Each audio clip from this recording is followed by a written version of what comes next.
नमस्कार। आकाशवाणी जयपुर अजमेर से प्रस्तुत हैं प्रादेशिक समाचार।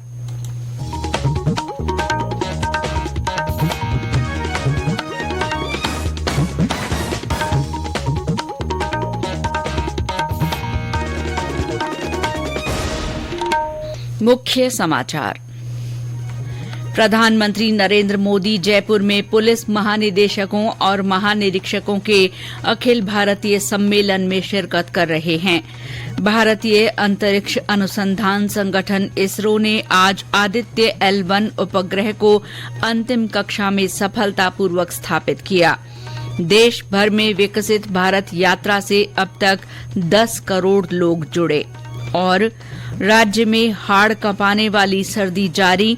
आगामी 24 घंटों में कोटा और उदयपुर संभागों में कहीं कहीं हल्की से मध्यम बारिश की संभावना।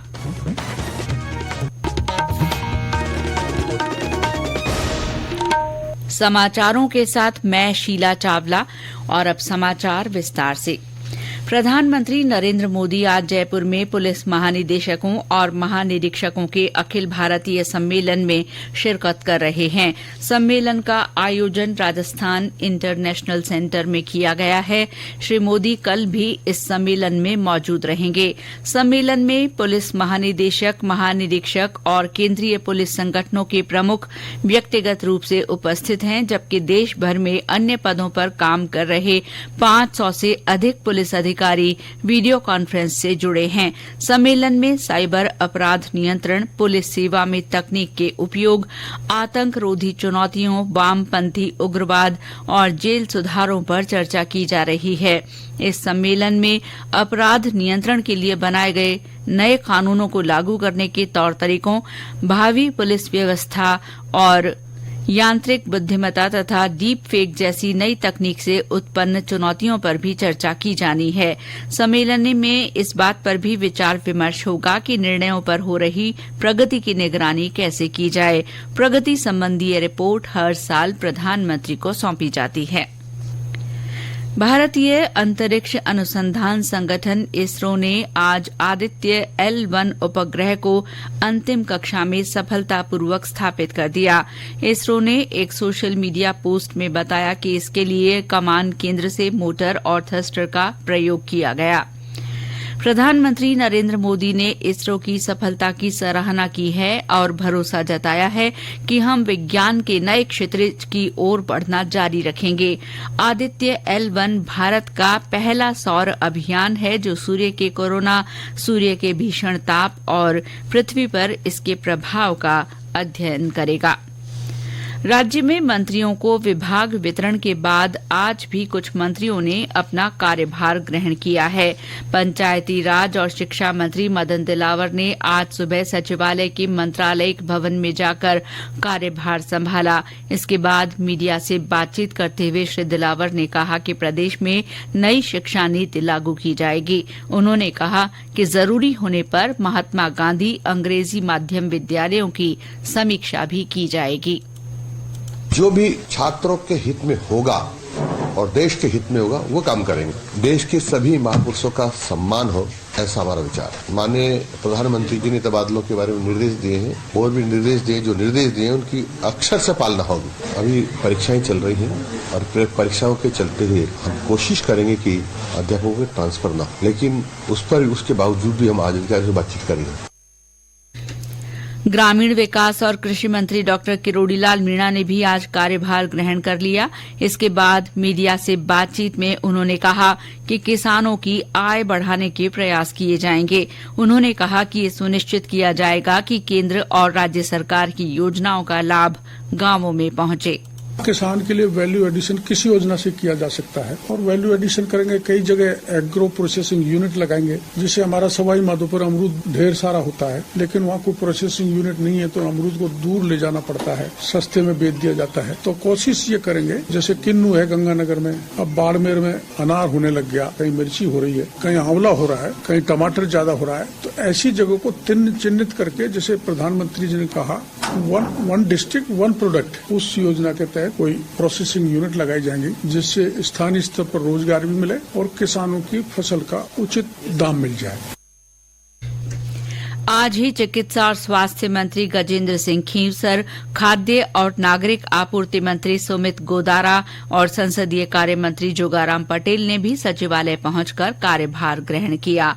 कार्यभार ग्रहण करने के बाद चिकित्सा मंत्री स्वास्थ्य भवन पहुंचे और विभाग के वरिष्ठ अधिकारियों के साथ चर्चा की। श्री खींवसर ने कहा कि सभी अधिकारी और कर्मचारी मानवीय तथा संवेदनशील अप्रोच के साथ काम करते हुए स्वस्थ और समृद्ध राजस्थान का संकल्प साकार करें। केंद्रीय पेट्रोलियम और प्राकृतिक गैस राज्य मंत्री रामेश्वर तेली ने कहा है कि राजस्थान के ऑयल फील्ड्स से तेल का अच्छा उत्पादन हो रहा है और आने वाले समय में यहां तेल के उत्पादन में बढ़ोतरी होने की संभावना है। श्री तेली ने पचपदरा में मंगला प्रोसेसिंग टर्मिनल का दौरा करने के बाद कहा कि बालोतरा जिले के पचपदरा में बनने वाली राजस्थान रिफाइनरी में ज्यादा से ज्यादा स्थानीय क्रूड ऑयल को काम में लिए जाने को सरकार सर्वोच्च प्राथमिकता दे रही है। उन्होंने विश्वास जताया कि ये इलाका कच्चे तेल के उत्पादन से दुबई जैसा समृद्ध होगा।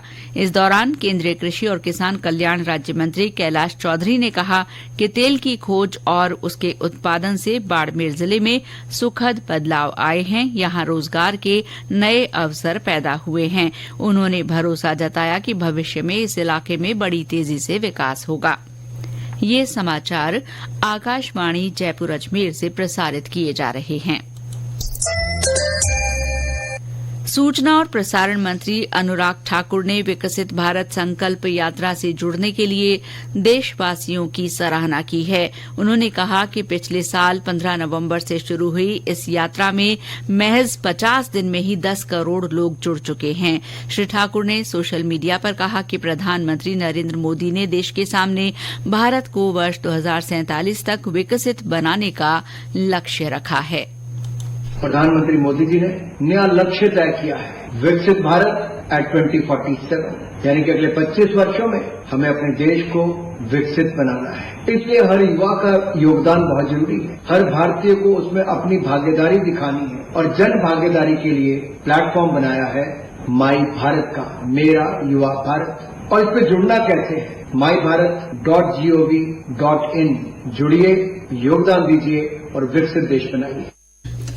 राज्य के ग्रामीण और शहरी क्षेत्रों में विकसित भारत संकल्प यात्रा के तहत अब तक करीब 5,500 शिविर लगाए जा चुके हैं। आज बाड़मेर जिले में बीदासर ग्राम पंचायत में संकल्प यात्रा के शिविर का केंद्रीय कृषि और किसान कल्याण राज्य मंत्री कैलाश चौधरी ने अवलोकन किया। उन्होंने महिलाओं को उज्ज्वला गैस कनेक्शन भी प्रदान किए। केंद्रीय संचार ब्यूरो और पत्र सूचना कार्यालय की अपर महानिदेशक ऋतु शुक्ला ने जोधपुर शहर के अम्बेडकर पार्क प्रतापनगर शिविर में पहुंचकर विकसित भारत संकल्प शिविर का अवलोकन कर व्यवस्थाओं का जायजा लिया और आवश्यक दिशा निर्देश दिए। उन्होंने शिविर में केंद्र सरकार की फ्लैगशिप योजनाओं के लाभार्थियों से बातचीत भी की। चूरू जिले के 13 स्थानों पर आज शिविरों का आयोजन किया गया, जिनमें ग्रामीणों का उत्साह देखने को मिला। सांचौर जिले की रानीवाड़ा नगर पालिका में आयोजित हुए शिविर में अतिरिक्त जिला कलेक्टर चंद्रशेखर भंडारी ने लोगों से अधिकाधिक संख्या में शिविरों में भाग लेने का आग्रह किया। चितलवाना पंचायत समिति की ग्राम पंचायत मेघावा और वेरावा में संकल्प यात्रा के अंतर्गत आयोजित शिविरों में पात्र ग्रामीणों को आयुष्मान भारत योजना सहित विभिन्न योजनाओं के बारे में जागरूक किया गया। भीलवाड़ा में संकल्प यात्रा के तहत प्रचार वैन द्वारा दिखाए जा रहे प्रधानमंत्री नरेंद्र मोदी के वीडियो के प्रति लोगों का बड़ा रुझान देखने को मिल रहा है। भीलवाड़ा जिला कलेक्टर ने जिले के लोगों से इन शिविरों का लाभ उठाने की अपील की है। मैं सभी ग्रामवासियों से और सभी शहरी क्षेत्र में रहने वाले लोगों से अपील करूंगा कि ये जो कैंप लगाए जा रहे हैं, इनमें सभी अधिकारी आपकी सुविधा के लिए, आप तक स्कीम्स को पहुंचाने के लिए और सैचुरेशन मोड पर काम करने के लिए जा रहे हैं। तो आप ज्यादा से ज्यादा मात्रा में कैंपों में आए। हम उम्मीद करते हैं कि किसी भी गाँव में जब कैंप लगता है तो कम से कम 50% पॉपुलेशन उस कैंप में आए, 50% लोग अन्य कार्यों में व्यस्त हो सकते हैं और आकर के, चूंकि हर परिवार के लिए कोई ना कोई लाभ है, कोई ना कोई स्कीम है, तो आप उसका लाभ लें। सहकारिता मंत्री गौतम कुमार दक ने कहा है कि सरकार प्रधानमंत्री नरेंद्र मोदी और प्रदेश की योजनाओं को लेकर धरातल पर काम करेगी, जिससे आम लोग लाभान्वित होंगे। उन्होंने आज भीलवाड़ा में पत्रकारों से बातचीत में कहा कि वर्तमान में विकसित भारत संकल्प यात्रा चल रही है, जिससे हर गरीब को लाभ मिल रहा है। और अब मौसम। पूरे राज्य में हाड़ कंपाने वाली सर्दी पड़ रही है। इसके साथ ही घने कोहरे के कारण भी जनजीवन प्रभावित हो रहा है। मौसम विभाग के अनुसार ज्यादातर जगहों पर अधिकतम तापमान सामान्य औसत से नीचे बना हुआ है। कोटा और अलवर में दिन का पारा सामान्य से 9.5 डिग्री कम दर्ज हो रहा है। वहीं माउंट आबू में तापमान में कल के मुकाबले 2.5 डिग्री की बढ़ोतरी हुई है, लेकिन सर्दी के सितम जारी हैं। मैदानी इलाकों में सीकर में सबसे कम 2 डिग्री सेल्सियस तापमान रहा।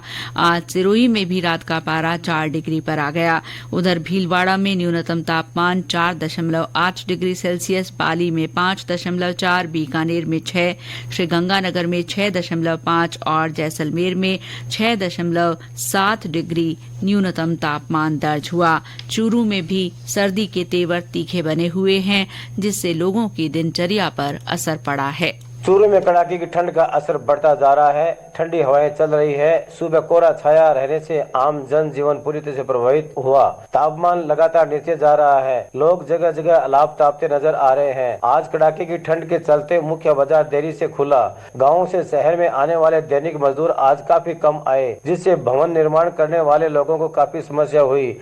इस कड़ाके की ठंड से पशु पक्षी भी खासे प्रभावित हो रहे हैं। जिले के ताल छापर कृष्ण मृग अभयारण्य में काले हिरणों के झुंड को कंपकपाते हुए देखा गया। ठंड से लोगों के हाल बेहाल हो रहे हैं। श्रवण शर्मा, आकाशवाणी समाचार, चूरू। मौसम विभाग ने आगामी 24 घंटों में कोटा, उदयपुर संभागों में कहीं कहीं हल्की से मध्यम बारिश की संभावना जताई है। इसके अलावा अलवर, भरतपुर, हनुमानगढ़ और गंगानगर में कल शीत दिन रहने और दौसा, झुंझुनू, करौली और सवाई माधोपुर में कोहरा छाये रहने के आसार हैं। और अंत में मुख्य समाचार एक बार फिर। प्रधानमंत्री नरेंद्र मोदी जयपुर में पुलिस महानिदेशकों और महानिरीक्षकों के अखिल भारतीय सम्मेलन में शिरकत कर रहे हैं। भारतीय अंतरिक्ष अनुसंधान संगठन इसरो ने आज आदित्य L1 उपग्रह को अंतिम कक्षा में सफलतापूर्वक स्थापित किया। देश भर में विकसित भारत यात्रा से अब तक 10 करोड़ लोग जुड़ चुके हैं। और प्रदेश में हाड़ कंपाने वाली सर्दी का सितम जारी है। आगामी 24 घंटों में कोटा और उदयपुर संभागों में कहीं कहीं हल्की से मध्यम बारिश होने की संभावना है। इसके साथ ही प्रादेशिक समाचार बुलेटिन समाप्त हुआ। नमस्कार।